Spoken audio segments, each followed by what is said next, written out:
യേശുവിൽ പ്രിയപ്പെട്ടവരെ, നമുക്ക് അക്കരയ്ക്ക് പോകാമെന്ന ഈശോയുടെ ആഹ്വാനം അനുസരിച്ച് ഈശോയും ശിഷ്യന്മാരും ഒന്നിച്ചാണ് വഞ്ചിയിൽ കടലിൽ യാത്ര ചെയ്തത്. കടൽക്ഷോഭവും കൊടുങ്കാറ്റും മൂലം വെള്ളം വഞ്ചിയിലേക്ക് ആഞ്ഞടിച്ച് കയറിയപ്പോൾ ശിഷ്യന്മാർ വല്ലാണ്ടങ്ങ് ഭയന്നുപോയി. മരണത്തിൻ്റെ നിഴൽ താഴ്വരയിലൂടെയാണ് ഞാൻ നടക്കുന്നതെങ്കിലും കർത്താവ് കൂടെയുള്ളതിനാൽ ഞാൻ ഭയപ്പെടുകയില്ല എന്ന 23:4 സങ്കീർത്തന വചനം അവർ മറന്നുപോയി. ഈശോയെ അവർ വിളിച്ചുണർത്തുകയാണ്. അവർ പറയുന്നത് ഞങ്ങൾ നശിക്കാൻ പോകുന്നു എന്നാണ്. ഈശോയെ അവർ മാറ്റി നിർത്തി ചിന്തിക്കുകയാണ്. ഈശോ കൂടെയുണ്ട് എന്നുള്ളൊരു ചിന്ത നമ്മൾ എന്നവർ ചിന്തിച്ചിരുന്നെങ്കിൽ ഈശോയെ ഉണർത്തേണ്ടി വരില്ലായിരുന്നു. കാരണം വഞ്ചിയോടൊപ്പം ഈശോയും ഞങ്ങളെല്ലാവരും കൂടെ നശിക്കാൻ പോകുന്നത്.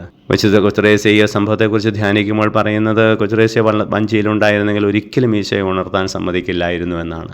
നമ്മുടെ കൂടെയുള്ള ഈശോയെ, നമ്മോടൊപ്പം വസിക്കുന്ന ഈശോയെ വിളിച്ച് പ്രാർത്ഥിക്കുവാൻ, ഭയപ്പെടാതെ ജീവിക്കുവാൻ ഈശോ നമ്മുടെ കൂടെയുണ്ട്, ഇമ്മാനുവൽ എന്ന അനുഭവത്തിൽ ജീവിക്കുവാൻ നമുക്ക് സാധിക്കട്ടെ.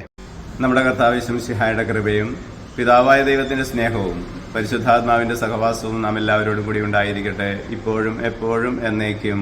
ആമേൻ.